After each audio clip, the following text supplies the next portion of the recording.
Voici l'essentiel du numéro d'octobre-novembre 2025 de Ciel et Espace.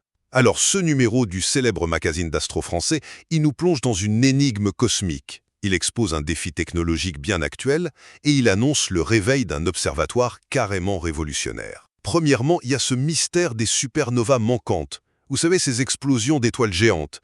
Statistiquement, on devrait en voir à peu près 3 par siècle dans notre galaxie, la Voie lactée. Sauf que la dernière qu'on a vue, c'était en 1604. Plus de 400 ans de silence. C'est bizarre, non? L'explication la plus probable, c'est la poussière interstellaire qui nous cache la vue, tout simplement. Du coup, les astronomes traquent les restes, les rémanents comme on dit, genre Cassiopéa, avec des rayons X, des ondes radio. Et ils fouillent même dans les vieilles archives chinoises. Deuxièmement, un truc plus terre-à-terre mais qui inquiète, la pollution radio causée par Starlink. Les satellites de SpaceX, ils ne font pas que gêner les photographes du ciel nocturne. Non, leur électronique émet des ondes radio parasites, un truc pas prévu du tout, qui brouille les écoutes supersensibles des radioastronomes. Ça pose déjà problème pour certains projets comme le futur télescope géant SKA, et ça risque de s'aggraver. Et finalement, on part au Chili pour le démarrage de l'observatoire Vera Rubin. Alors là, attention, c'est un monstre.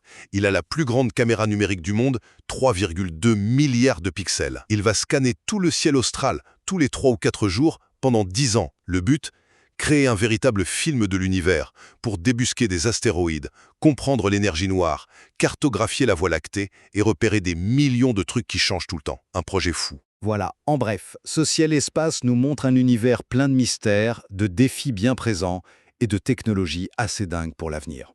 Retrouvez le podcast YouTube gratuit et en entier en cliquant sur le lien en description. Abonnez-vous pour être prévenu de la publication de nos prochains podcasts magazines.